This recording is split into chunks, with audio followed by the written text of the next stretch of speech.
तो अपना काम बनेगा? फिर हमारा काम ही नहीं बनेगा।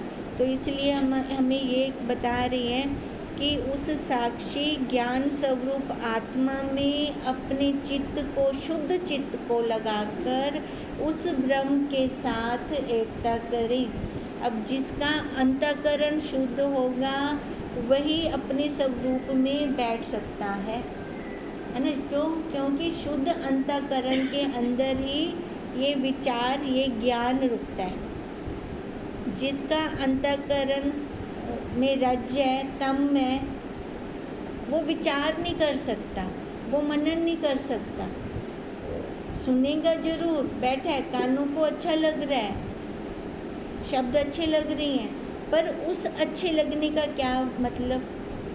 अच्छा लग रहा है ना? जैसे हम कोई फिल्मी सॉन्ग सुनते हैं, हमें अच्छे लग रहे हैं।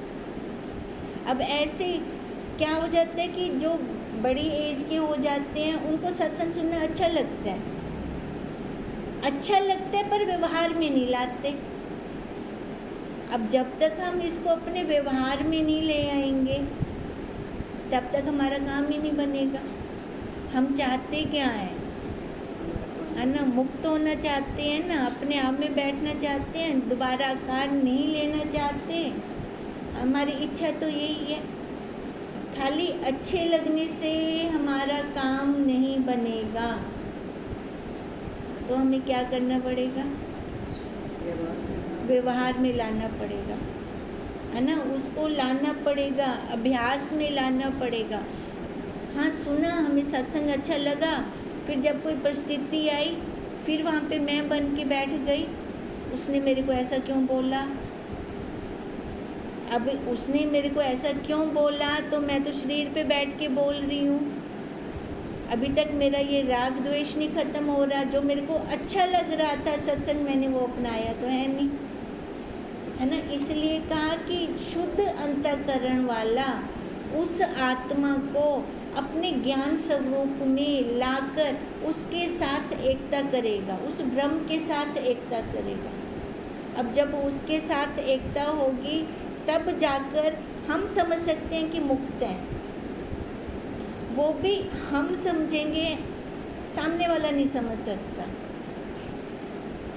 हम अपने साक्षी स्वयं में, अब वो आत्मा परिपूर्ण है, कण कण में है। अब कण कण में है तो इसका क्या मतलब है? मैं जहाँ मर्जी बैठ के अपना ध्यान, मनन, समाधि सारा लगा सकती हूँ। उसके लिए मेरे को कोई स्पेशल जगह नहीं चाहिए, पर शुरुआत में चाहिए। शुरुआत में हम एक आसन बनाते हैं, फिर बाद में चलते में बैठा रहे। हमारा यही चल रहा है। अब हम आगे कर रहे हैं, अपने ज्ञान से कल्पित देह, इंद्रियां, प्राण, मन और अहंकार आदि समस्त उपाधियों से रहित अखंड आत्मा को महाकाश के भांति सर्वत्र परिपूर्ण देखें। कहते पहले तो इसको अज्ञानता वाला जो शरीर है ना, जो मन है, जो इंद्रियां, इसको अलग कर दें। ये अज्ञान से भरी पड़ी है, ये अज्ञान से मैंने मानना है, ये अज्ञान से मैंने कल्पित की है। देह को, इंद्रियों को, मन को, बुद्धि को, अज्ञानता के कारण मैं इसको पकड़ी बैठी हूँ। दिखने को तो ये हमें ये भवन भी दिख रहा है, दिखने को माइक भी दिख रहा है ना? दिखने को और चीज़ें भी हमें दिख रही हैं, पर वहाँ पर हमारी इतनी बुद्धि नहीं रुकती। बुद्धि कहाँ रुकती है? शरीर के ऊपर, यहाँ रुक जाती है। जबकि है ये भी जड़, है वो भी जड़। अब उस जड़ के अंदर इतनी दृढ़ता तो हम करते नहीं है सत्व बुद्धि की। हाँ, जड़ है बुद्धि के अंदर है हमारी, पर जो ये शरीर जड़ है, इसके अंदर हमारी सत्व बुद्धि हो जाती है। अब अपना तो इसका कुछ भी नहीं है। ये शरीर, ये मन, ये इंद्रियां, ये बुद्धि भी उस साक्षी से सत्ता लेकर चल रही हैं। अपने आप तो ये भी नहीं चल रही। कहते हैं जब ये असत्य है, मिथ्या है, अज्ञान से भरा हुआ है, तो इसको तो अलग कर दे। अलग करके फिर तू समस्त उपाधियों से रहित हो जाएगी। जब मैंने इसको अलग कर दिया शरीर को, तो जितनी भी उपाधियां हैं इस शरीर की हैं। अब उपाधियां देखें, माँ है, शरीर है, पत्नी है, ये शरीर है, बहन है, भाई है, मामा है, नाना है, चाचा है, काका है, जो कुछ है क्या है वो शरीर है। ये सारी शरीर की उपाधि हैं। मेरी उपाधि है क्या? मेरी उपाधि तो है नहीं।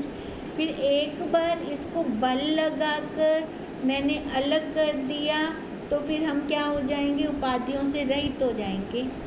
अब जब उपाधियों से रहित हो गए तो उस अखंड आत्मा का अनुभव करें। कैसे? जैसे आकाश व्यापक है, जैसे महाकाश है। महाकाश परिपूर्ण है। कोई ऐसी एक जगह बताएं जहाँ पर आकाश ना हो? है? कोई जगह नहीं है, हर जगह पे आकाश है, तभी उसको हमने महाकाश कहा। अब महाकाश का उदाहरण लेकर हम पहुँच अपने साक्षी पे रहे हैं, पहुँच हम उस साक्षी आत्मा पर रहे हैं, वो भी परिपूर्ण है। कोई एक ऐसा कण नहीं है कि जहाँ पर वो हमारा साक्षी ना हो, है, वो भी व्यापक है। अब इसलिए उसको महाकाश कहा, इसको ब्रह्म कहा, इसको परमात्मा कहा, परमात्मा, हमने वही बोला इसको। अब जैसे आकाश का हम खंड खंड नहीं कर सकते, कर सकते हैं क्या? नहीं, आकाश का हम खंड खंड नहीं कर सकते। ऐसे उस साक्षी का, उस ब्रह्म का हम खंड खंड नहीं कर सकते। फर्क आता है तो खाली उपाधि का, आकार का। अब जैसे मटके की आकार, मटके का आकार बनाया, आकाश स्वतः उसमें आ गया, मैंने डाला, आपे आ गया। क्यों आया? पूर्ण है, पूर्ण है, इसलिए वो आ गए। इसलिए हमने उसको घटाकाश कह दिया, मटके का आकाश कह दिया। ये भवन के अंदर है तो हमने इसको मठाकाश कह दिया।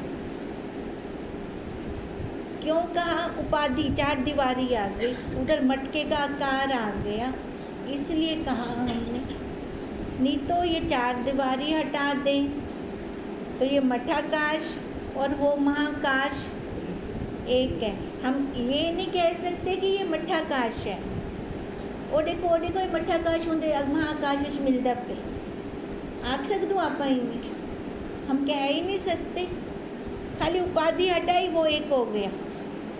अब ऐसे ही ये उपाधि हटाई तो वो एक हो गया। हम ऐसे नहीं कह सकते वो आत्मा उधर जा रही है, परमात्मा से मिल गई। हम बोल सकते हैं ऐसे? नहीं, खाली उपाधि के हटाने की देर है। अच्छा, जब ये उपाधि जलाई जाएगी तब मैं मानूंगी कि मेरी एकता होगी उसके साथ। तो कब मानेंगे हम?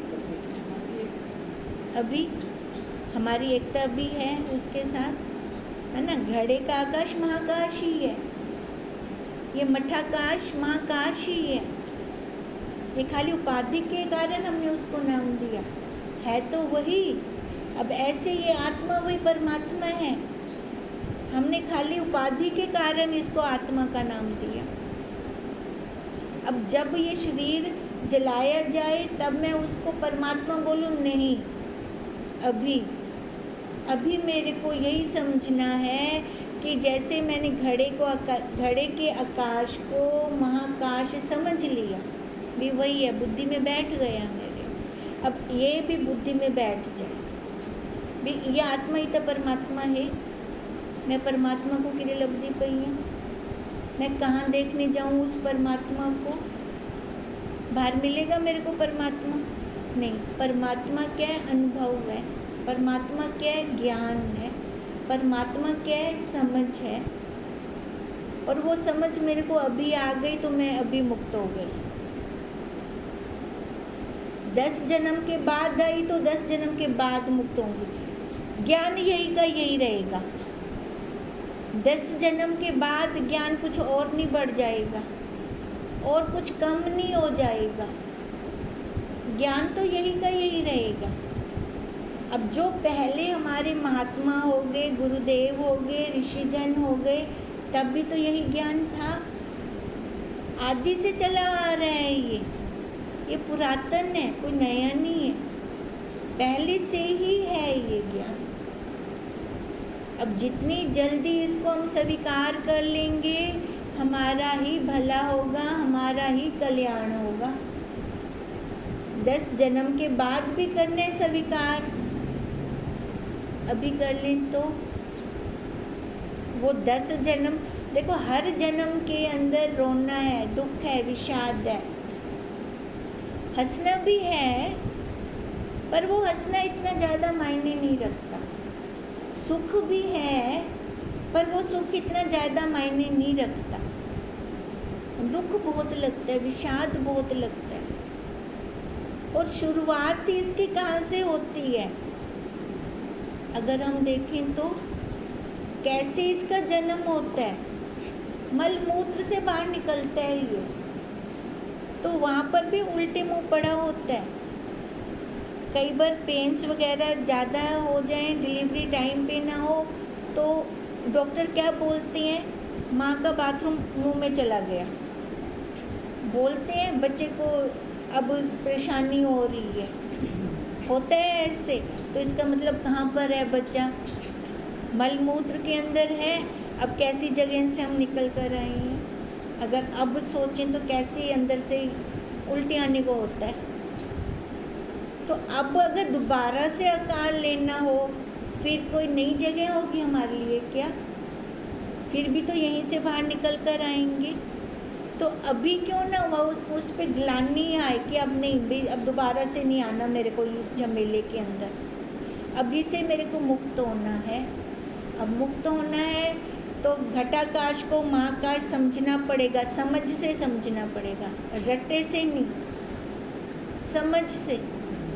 अब ऐसे ही इस आत्मा को परमात्मा समझना पड़ेगा, समझ के साथ, तब जाकर हम मुक्त हो सकते हैं। और हमारी इच्छा भी यही है, हम मुक्त होना चाहते हैं। अब यही हमारा चल रहा है कि तब वो अखंड आत्मा को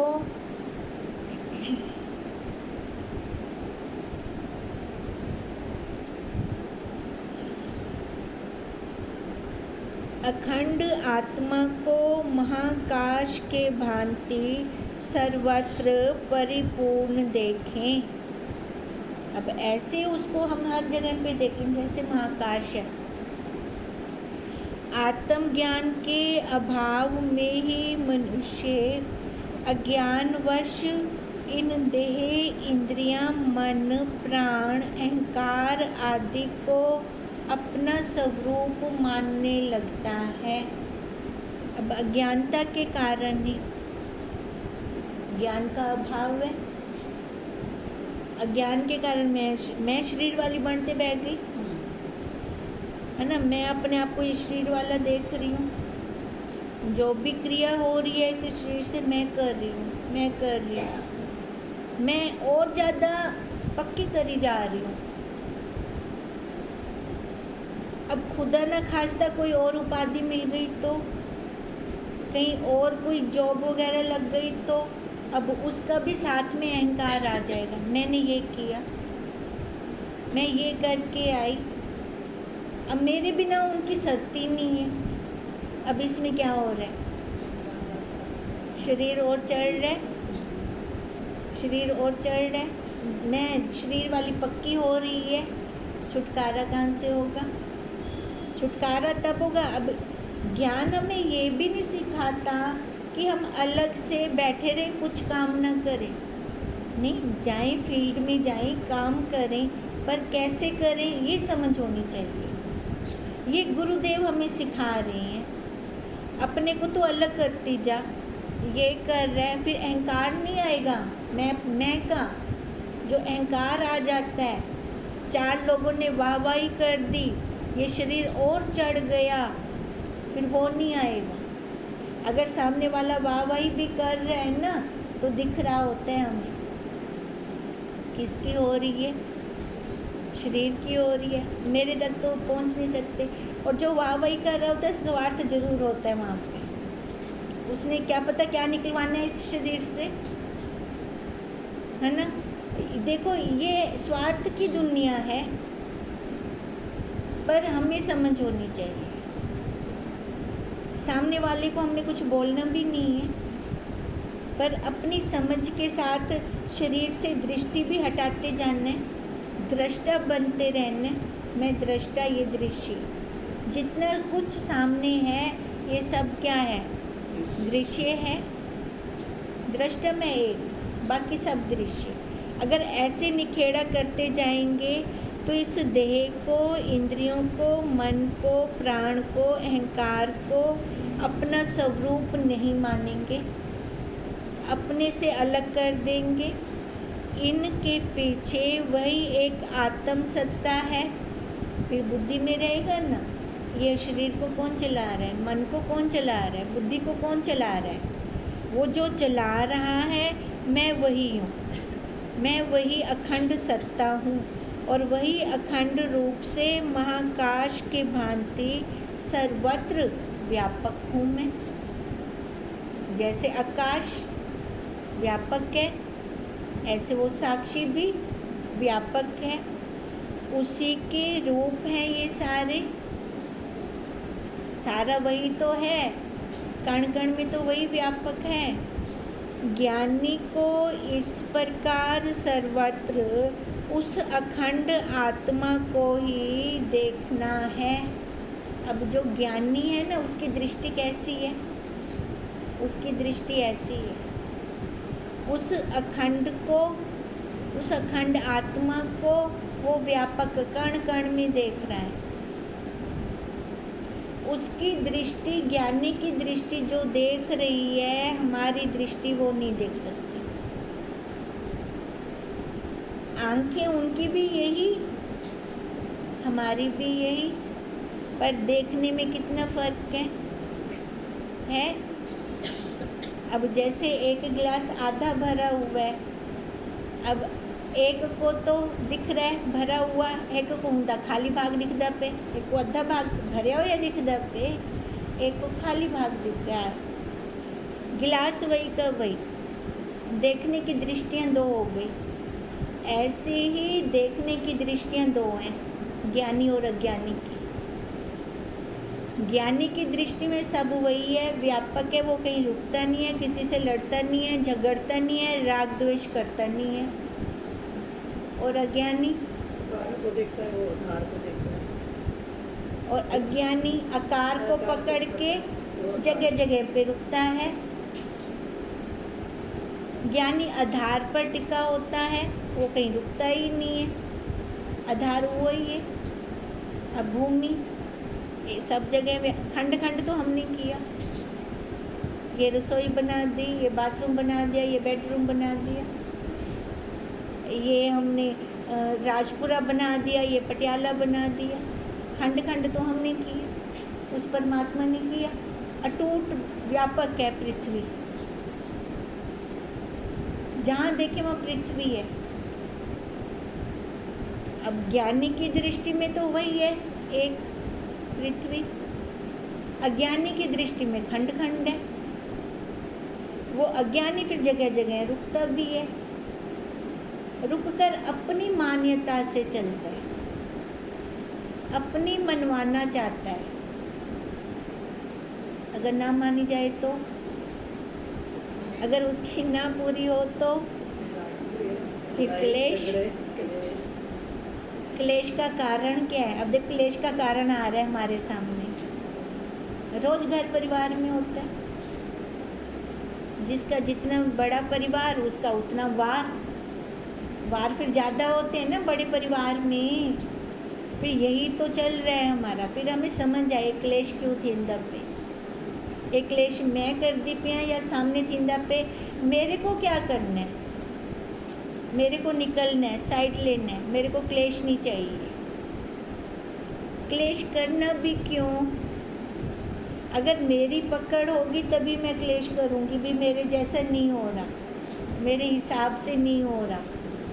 अगर मेरी पकड़ ही नहीं होगी, फिर जैसे भी हो रहा होगा ठीक है, फिर तो खाली बस यही निकलेगा, हाँ ठीक है, बस ठीक है ना। वहाँ पे ना तो हमारा कुछ अपना व्यू रहेगा कि मैं अपना पक्ष आगे रखूं, मेरे को समेटने का होगा, फिर सिमट जाए।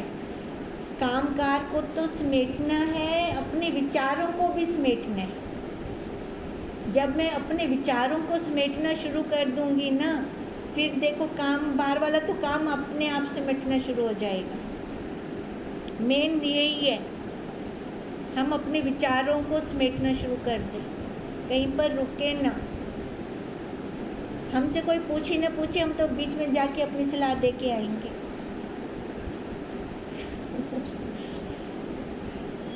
कोई पूछता गया नहीं भैया सामने तो, पर मेरे को अपनी सलाह देनी है, और ना जरूरी हो मेरी सलाह लास्ट में तेरे को पूछे ना, बोल भी तो देती है ना सामने से, मैं तेरे को पूछे बोले मैं अपनी सलाह क्यों देती हूँ, इतनी सस्ती है मेरी सलाह। हम अपनी वैल्यू नहीं डालते। जब हम अपनी वैल्यू डालेंगे ना, तब हमें ये परमात्मा का भी समझ आएगा, अपने ज्ञान का भी समझ आएगा। फालतू की वाणी भी हम क्यों बोले, अपने आप को समेटें। ये जाते क्यों हैं हम दूसरे के विषाद में, विवाद में क्यों जाते हैं? हमारा मन में उथल पुथल हो रही होती है, तब हम जाते हैं। अभी इसका मतलब मेरा मन नहीं बैठा, अभी वो चल रहा है और वही उसी को बिठाना है हमें। अब जब ये बैठ जाएगा तो वही सारा महाकाश एक हो जाएगा, सारे उसी के ही रूप हैं। ज्ञानी को इस प्रकार सर्वत्र उस अखंड आत्मा को ही देखना है, फिर वो उसी आत्मा को देखता है, उसमें कहीं भी भेद नहीं है क्या? शिव में वही है, कृष्ण में वही है, हनुमान जी में वही है, सीता माता में वही है, लक्ष्मी माता में वही है, देवी देवताओं में तो वही दिख जाएगा, सासू माँ में भी वही है, वहाँ दिखे, नूह विच भी वो है सही दिखे, पति विच भी वो है ला दिखे। जिनके साथ हमारा रोज व्यवहार हो रहा है उनमें हमें वही दिखाई दे, फिर तो हम माने, है ना। अब मूर्तियाँ तो क्या ही बोलेंगी, उनसे तो हम जाके अपनी मनवाते हैं। मेरी ये इच्छा पूरी कर दो, मैं 16 सोमवार का व्रत रखसा। संतोषी माता के पास जाएंगे, मेरी ये इच्छा पूरी हो जाए, मैं इतने व्रत रखूँगी। तो ये हम तो वहाँ जाके मनवाते हैं ना। अब देखो वो कुछ नहीं बोल सकते, सही बात है, व्यापार करके आते हैं, वहाँ जाके व्यापार करके आते हैं, बिल्कुल। और देखो अगर हमारे गुरुदेव हैं, उनके सामने अगर हम अपने मनवाएंगे तो वो डांट देंगे, हमें वो वही देंगे जिसमें हमारा भला होगा। वो एक प्रसंग में बार बार कहती हूँ कि एक बच्चा 50 रुपये ले गया दुकानदार के पास, मेरे को ये सामान दे दो, ये सामान दे दो, ये सामान दे दो। अब दुकानदार ने तो गाहकी करनी है अपनी, उसको वो दे देगा, भले उस बच्चे के हित में है चाहे नहीं है। और जब बच्चे के साथ पापा जाता है, अब बच्चे के वो हित में नहीं है तो वो उनको लेने नहीं देगा। अब ऐसे ही हमारे माई बाप हैं, हमारे गुरुदेव। अगर हम अपनी मनमानी करते रहें, अपनी मनवाते रहें, है ना, देवियों से देवताओं से, तो उन्होंने दे देना है, वे इन्हें व्रत रख से व्यापार अपना चलवे से होते हैं बोला। और गुरुदेव के सामने हम मनमानी करें, वो तो डांट लगाएंगे, सपने में आके डरा भी जाएंगे। अगर वो हमारे हित की मांग नहीं है तो, अगर हमारे हित की है फिर तो हमें आगे बढ़ाएंगे, हमें फिर वो ले देंगे, यही फ़र्क है। और देखो जो बोलने वाले गुरुदेव होते हैं ना, उनके अंदर परमात्मा का भाव टिकाना बहुत मुश्किल है, क्योंकि उनको तो हम अपने जैसा संसारी हाथ पैर वाला देख रहे हैं। और वहाँ पे अगर परमात्मा भाव टिक गया तो वारे न्यारे कर देंगे हमारे गुरुदेव। तभी कहा कि उस अखंड व्यापक को देखना है तो पहले अपने गुरुदेव रिश्ता देख, वहाँ पे भी तेरी दृष्टि रुकती है कि नहीं रुकती। शुरुआत देखो हम हमें कहाँ से करवाते हैं। अब अगर हम वैसे जैसे हम हैं हाथ पैर वाले अंतःकरण वाले, वैसे ही हम अपने गुरुदेव के अंदर वो भाव बना लेते हैं परमात्मा का, फिर हमारी वृत्ति चलनी शुरू होती है। वृत्ति फिर वो खंड खंड में उस परमात्मा को देखने लगती है, क्योंकि फिर वो हमारे भाव की रक्षा करते हैं। हमारे गुरुदेव हमारे भावों की रक्षा करते हैं। हमारे अंतःकरण पर उनका आसन जम जाता है, फिर गलत भाव कैसे आने देंगे जब वो अंदर वो बैठे ना। फिर देखो फिर वही खंड खंड में वही दिखाते हैं। हमारी अपनी ताकत नहीं है,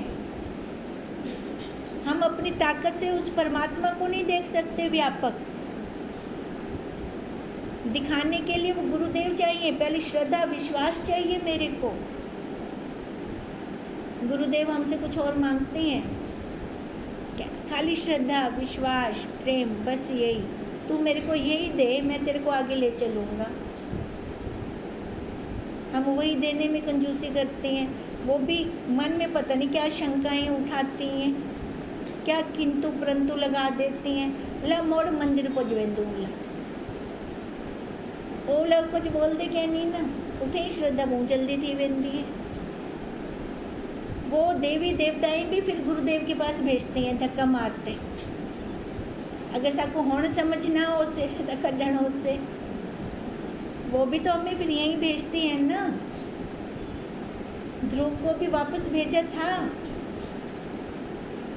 अब यहीं से कल्याण होना है, और यहाँ से कब होगा?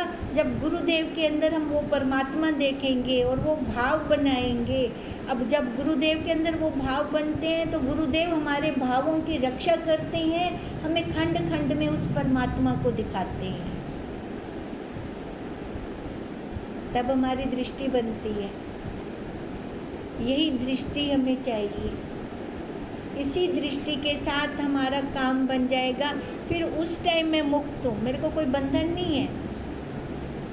अब यही बात कह रही हैं, वही परमात्मा एक है, उसमें कोई भेद नहीं है। अपना होमवर्क चल रहा है, याद रहा होमवर्क? हाँ जी, यह करके देखना है, ये कर रहे हैं, इसको नहला रही हूँ, इसको सुला रही हूँ। कोई भी क्रिया हो रही है तो ये कर रहे हैं। कौन कर रहे हैं? ये कर रहे हैं। अंदर से आवाज़ आए आप पे, ये कर रहे हैं, मैं देख रही हूँ, मैं दृष्टा हूँ। ओम तम नमामि